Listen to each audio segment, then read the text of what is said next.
أب زوام عكر استهانت أديقاتات مزل خطور كرامات أخل ماي كمزوها هلله أب من محدار زوبا كفلي حرشاوي تحت عرض حبيرهم وكيل إيرينا يوناتان يعبيهم حلافة كفل مزكيرك على محتس بملكة تبصاب عدالي والله خالد محمد برهان كأربايو ماكل زلوا ديغاتات بزلوا طلول كرامات أخل ماي كمزوها هلله أب زوبا ماكل حلافة حرشاوي تحت قرطي إنجنير أبراهام دانيال إيرينا حبيرهم أبت زوبا ميتن كل تنديقاتات رهياتاتن كالوت كزنت ماين كم زلوا زغلص إنجنير أبراهام أبز حلفة شدوشت أوارح 10 مليون أفاز ود مسرح كزنت ماي كم تسلاسله زدما أب نطفتات معقب ماين حمدن عبي استواصو كم زغبره أرديوم بحفش ديغا هري أخلنا حجي ملؤ الله كاب 1 مليون متر كيب زخون حيزو تحديد دما لعل 4 هكتار زخون مرت غير كم مالتي كتن أبدورفو عرب ربوع ماي حنزن قول عن سسرح كزنت ماي أبرستي قرب 6 ماي حزب طريتنا محزل لونا بركتو أب تحتين أستاد كل 1000 هكتار بمصنو يلمع كم زلو غليصوم زي ديغات هذه منش ماي محرشاوي بمصنو مالتي الإنسان زيتاون قاعد أقول قلت بالله مالتي أما أنا أبرد ما لو يمصال مالتي كدم قاعد درق دورتات ماي بورخ ذكون حدا عبي بلجاي ربحي ريكا بقرب حتى خلوها حدا عبي ربحي كابز حلو قدما منو يتبع لنا وركا بتا وي بخرمت كيك حساب تروحون زنبره مسنو بيركا قلت ثلاث تجي غفري له خلها مزيل خي حملتي مزوانا معباقا اربسي تزوج ربح عايز يخصي عجبوني مسرت حارستاي بقبو تردي وصل زلو ابصراحه ازي يستحور مالتي حرستو الدرفو أبزهبو حبريتها من قصي بزقبرو قزيف وطعي بزتسرحت ديقا قدم 3 عامات بدركتها سيو زنبره أقراب فراتات زتبابع وطيد كم نسترخبو أبريهم نحن الحمد لله سالا من قستنا تعيرو عدأتينا درفو قدم 3 عامات بزح دركيتات مسينا نيرو حجي زقاو قلملا مستسرحي عيلاتا سقابا فو مليو سالا زقاو تسرحي كندي 7 تقيمهم اللو زراتي صبوق تزري اللو كل تزري اللو قع بربر زري اللو كمدور زري اللو حيلينا حجي قلينا الرانشيو قلينا زيتونيو فري صبوق اللو عفافون أمولا جميرو اللو قع بربر كمدور أبكاسكاس بصيح اللو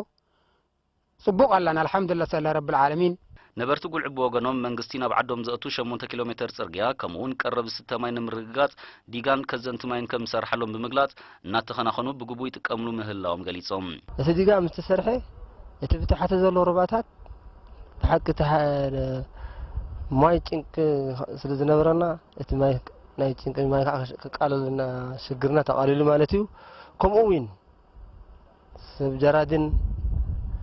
ጀመሩ ስለ ዘለዎ አው ተምሳ ጀራድን ኣብቲ ዕላታት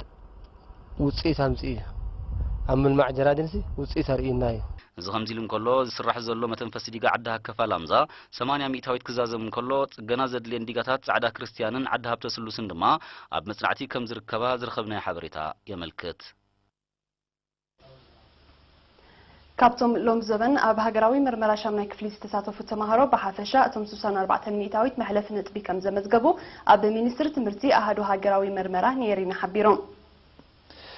كابتن زحلف دما 52 ميتاويت دق انستيان برهان عند مسقال نزدالو صبصابه حيلون برائح كأربايوم لوم عمت أب هجراوي مرمرة شامنا كفلي كاب استساتفو 4 تمهرو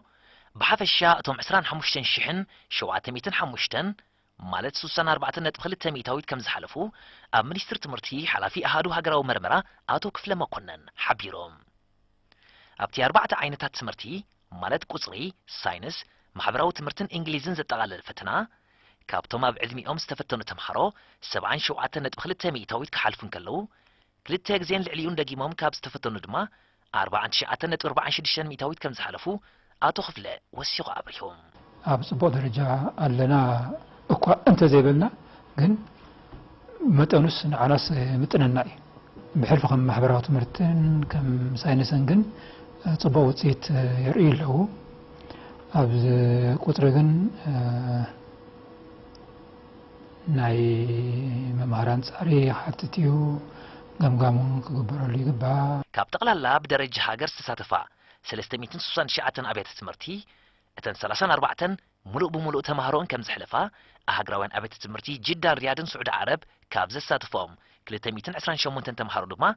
9 4 ميتاويت كم زحلفو ተፈሊጡሎም እቲ ሕማም ናይ ሚኒስትሪ ትምህርቲ ጥራሕ ዘይኮነ ከም ትኽእል ግዜ ንገልጾ ናይ ካልኦት መሻርሕቶም ስለ ዘለዎ እዚ ምስ ኩሉ ተዋሂዱ ዝተሳሰለ ስለ ዝኾነ ከም ልክዕ ሸጡ ወቂዑ ክንብሎ ንኽእል ተምሃሮ ውፅኢት መርመርኦም ኣብ ቤት ትምህርቶም ይንገሩ ከም ዘለዉ ዝሓብር ኣቶ ክፍለ እቲ መርመራ ቴክኖሎጂካዊ ምዕባለ ብዘምጽእ ኣገባብ ዝተኣረመ ብምዃኑ ዘጠራጥር ከም ዘየለ ብምሕባር ብውፅኢቱ ዝጠራጥር ተምሃራይ እንተሎ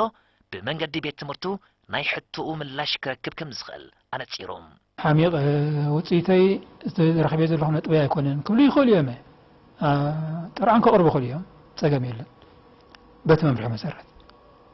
እታ መምርሒት እንታይ እያ ነፍሲ ወከፍ ሰብ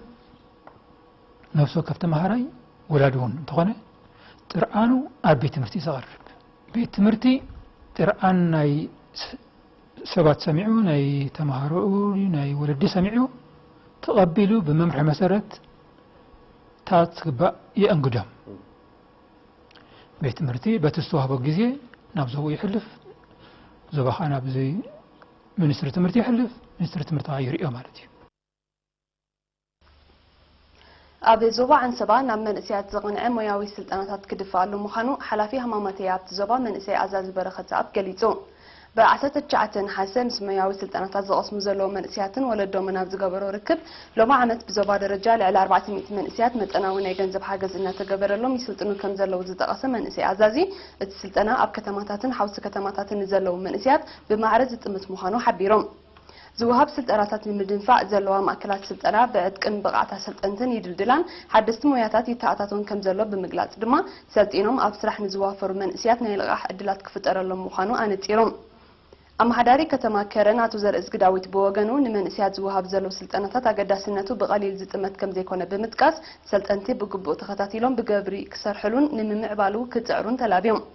ወለዲ ብወገኖም ንደቆም ኣብ ምምእዛንን ምትብባዕን ኩሉ ዝከኣሎም ክገብሩ ምዃኖም ገሊጾም ኣብ ዝተፈላለየ ከባቢታት ሃገር ብሃማማት የተወዲቡ ዝካየድ ሞያዊ ስልጠናታት ኣብ ሙዚቃ ኮምፒተር ቅብኣ ደረቕን ተንቀሳቐስን ስእሊ ስነ ጽባቐ ፀጉሪ ርእሲ ስነ ጽሑፍ አይሮቢክስን ካልእን የጠቓልል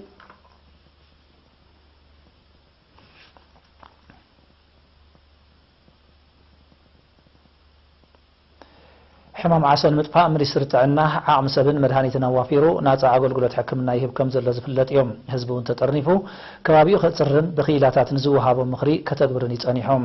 ከም ውፅኢት ናይዚ ውህድ ፃዕርታት ድማ ኤርትራ ኣብ ምልካይ ተርእዮት ሕማምን ብኡ ዝስዕብ ሞትን ዓበይቲ ዓወታት ኣመዝጊባ ኣብ ዞባ ዓረዛን ጎኛን ዝካየድ ዘሎ ንጥፈታትካ መቐፀልታናት እዩ ንፀብጻብ ወከልቲ ኤሪና መሐመድ ዑስማንን ገብረህይወት ዮሴፍን ኣዲብ ዓብዱ ከቕርቦ እዩ ኣብ ጎኘ ደግሲ ሕማም ዓሶ ከይክሰት ሓያል ፃዕሪ ካየድ ከም ዘሎ ክኢላ ከባቢያዊ ፅሬት ኣብቲ ንኡ ዞባ ኣቶ ኤፍሬም ብርሃን ሓቢሮ ሳላቶም ብምውሃድ ህዝብን ሰሞያ ጥዕናን ዝካየዱ ዘለዉ ንጥፈታት ከምኡውን ምዕዳል ላምስያን ዓመታዊ ዝካየድ ምንጻግ ፀረ ጣንጡ መድሃኒትን ተርእዮ ሕማም ዓሶ ናብ ዝተሓተ ደረጃ እኳ እንተወረደ ምስ ምሕያል ክራማት ከጋጥም ንዝኽእል ተርእዮ ንምክልኻል ኣብ ምብራኽ ንቕሓት ዘተኮረ ንጥፈታት ይሰላሰል ከም ዘሎ ኣቶ ኤፍሬም ገሊጾም ነበርቲ ሓውሲ ከተማ ጎኘ ብወገኖም ኣቐዲሞም ክካየዱ ፀንሑ ንጥፈታት ኣብ ምክልኻል ተመሓላለፍቲ ሕማማት ብሓፈሻ ኣብ ምቁፃር ሕማም ዓሶ ድማ ብፍላይ እወታዊ ተራ ስለ ዝተፃወቱ ውዳቢኦም ሒሎም ነቲ ሕማም ናብ ዝተሓተ ደረጃኡ ንምውራዱ ኣበርቲዖም ከም ዝሰርሑ ኣረጋጊፆም እቶም ነበርቲ ጎኑ ጎንቲ ብትካላት ጥዕናን ሞያውያንን ዝካየድ ተመሓላለፍቲ ሕማማት ናይ ምቁፅፃር ዕማም ከባቢኦም ብምፅራይን ጣንጡ ዝራብሕሉ ቦታታት ብምውጋድን ደግሲ ከይጋጥም ተወዲቦም ይሰርሑ ከም ዘለዉ ብምሕባር ዝንፀግ ፀረ ጣንጡ መድሃኒትን ምዕዳል ላምስያን ክድፋኣሉ ኣዘኻኺሮም እዚ ከምዚ ኢሉ እንከሎ ኣብ ንኡ ዞባ ዓረዛ ሕማም ዓሶ ንምቁፅፃር ኣብ ርእሰቲ ፅሬት ከባቢ ዝካየድ ንጥፈታትን ንሕሙማት ዝወሃብ ሕክምናዊ ረድኤትን ኣብ ዓሰውቲ ዓድታት መድሃኒት ፀረ ጣንጡ ተነፂጉ በቲ ኣብ 24 ዓድታት ዝተኻየደን 10 መዓልታት ዘቐጸለን ወፍሪ ምንጻግ መድሃኒት ኣብ ኣስታት 6000 ዓባይቲ ፀረ ጣንጡ መድሃኒት ከም ተነጽገን እቲ ዕማም 94 ሚታዊት ዕውት ምንባሩን ክኢላ ምቁፅፃር ሕማም ዓሶ ኣብቲ ንኡ ዞባ መንእሰይ ዓንዶም ተኣዛዝ ገሊጹ መንግስቲ ነቲ ሕማም ንምጥፋእ ልዑል ዓቕሚ ሰብን መድሃኒትን ኣዋፊሩ ዝህቦ ዘሎ ነፃ ኣገልግሎት ሕክምና ህዝቢ ብግቡእ ዘዘኻኽር መንእሰይ ዓንዶም ብፍላይ ኣብቲ ዝካየድ ናይ ጥዕና ወፍሪ ዝተርፍ ኣባይቲ ኸይሉ ጥቡቕ ምክትታል ክግበር ኣዘኻኺሩ ንኡ ዞባ ዓረዛ ሕማም ዓሶ ካብ ዝረኣየለን ንኡስ ዞባታት ደቡብ እኳ እንተኾነት ኣብ ዝሓለፈ ዓመታት ናጽነት ምጥፍኡ ክካየድ ብዝጸንሐ ዝተዋሃደ ጻዕሪ ግን እቲ ሕማም ናብ ዝተሓተ ደረጃኡ ከም ዝወረደ ጸብጻብ ትካል ጥዕና ንኡ ዞባ ይነጽር ኣብ ንኡ ዞባ ዓረዛ ሓደ ማእከልን 6 መደበራትን ጥዕና ኣለዋ ኣብ ንኡስ ዞባታት ፎሮ ዳህላክን ባፅዕን ብ18 ነሓሴ ካብ ሰዓት 9 ምሸት ን5 ሰዓታት ዝቐፀለ ብርቱዕ ወብላ ዝተሓወሰ ዝናብ ኣብ ንብረትን ትካላት ማሕበራዊ ኣገልግሎትን ጉድኣት ወሪዶም በቲ ብርቱዕ ወብላ ብፍላይ ኣብ ንኡስ ዞባ ፎሮ ከባቢታት ገለል ዒንዴ ማልካን ሓውሲ ከተማ ፎሮን ናይ ትካላት ትምህርትን መንበሪ ኣባይትን ኣብያተ ጸሎትን ዚንጎታት ክቐጠጥ ከሎ ኣብ ከተማ ባፅዕ መስመር ጉርጉሱም ዝርከብ ዓድታት ኤሌክትሪክ ከም ዝወደቐን ቀጽረታት ከም ዝፈረሰን ወኪል ኤሪና ሓቢሮም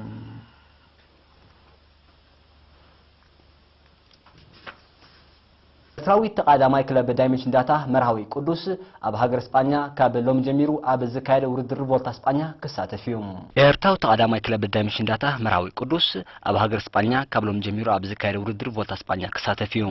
መርሃዊ ኣብዚ ውድድር እዚ ምስ ዑመር ፍራይልን ኤጎር አንቶንን እስጳኛውያን ጃኩስ ቫን ረዘንበርግ ጃኮብ ቫንተርን ኒክ ዶጋልን ደቡብ አፍሪካውያን ናታን ሃስ አውስትራሊያዊ ታይለር ፍራር ሕብራን መንግስታት አሜሪካ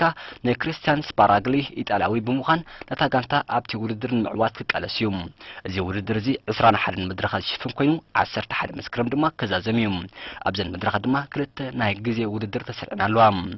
እዚ ከምዚ ንከሎ ኤርትራዊ ተቃዳማይ ዳይሜንሽን ዳታ መክሰብ ድበሳይ ጽባሕ ኣብ ጀርመን ኣብ ዝካየድ ናይ ሓንቲ መዓልቲ ውድድር ንክላሲክ ፀወታ ክጽመድ እዩ መክሰብ ኣብዚ ውድድር እዚ ኣብ ጎድኒ ቦሰንሃገን በርናርድ ኢዘለ ጃንስ ቫን ረዘንበርግ ዮሴፍ ሮጊጊ ማርክ ሬንሻው ጀር ሮበርት ቶምሰንን አድሬን ኒያቱሽኒ ክስለፍ